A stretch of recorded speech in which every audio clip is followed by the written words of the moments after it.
Hello friends, మా ఇంటి రుచులకు స్వాగతం. ఈరోజు నేను మినప్పప్పు ఉక్కిరి చేశానండి. దాన్ని ఎలా తయారు చేసుకోవాలో చూసేద్దాం. ముందుగా బాణలు పెట్టుకొని నెయ్యి వేసుకొని జీడిపప్పు వేపు పక్కన పెట్టుకుందాము. వీడియోలో చూపిస్తున్న విధంగా నేను ఈ గ్లాస్ మినపప్పు తీసుకున్నానండి. అది ముందుగా 2 గంటలు నానబెట్టి మిక్సీకి వేసుకున్నాను. చూస్తున్నారు కదా వీడియోలో. ముందుగా నెయ్యి వేసుకున్నాను కదా, ఆ నేతిలో ఈ మినప్పప్పు మిశ్రమాన్ని వేసేసుకుందాము.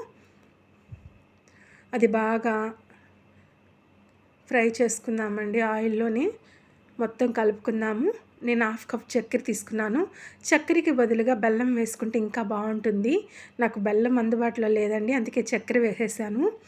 ఈ మినప్పప్పు ఉక్కిరి చాలా అంటే చాలా బలమంటండి. చిన్నపిల్లల కాడి నుంచి పెద్దవాళ్ళ దాకా తినొచ్చు.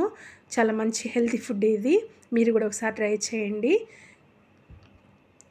ఉక్కిరి అయితే 90% అయిపోయింది. అందుకే జీడిపప్పు వేసానండి. నేను వీడియోలో లెఫ్ట్ హ్యాండ్తో వేస్తున్నట్టు కనిపిస్తుంది, కానీ అది రైట్ హ్యాండేనండి. ఫోన్ ఈ సైడ్ పెట్టుకున్నాను కాబట్టి నాకు అలా వీడియోలో మీకు లెఫ్ట్ హ్యాండ్లా కనిపిస్తుంది. బ్యాడ్గా మాత్రం కామెంట్ చేయొద్దు ఫ్రెండ్స్. నెయ్యి వేస్తున్నాను.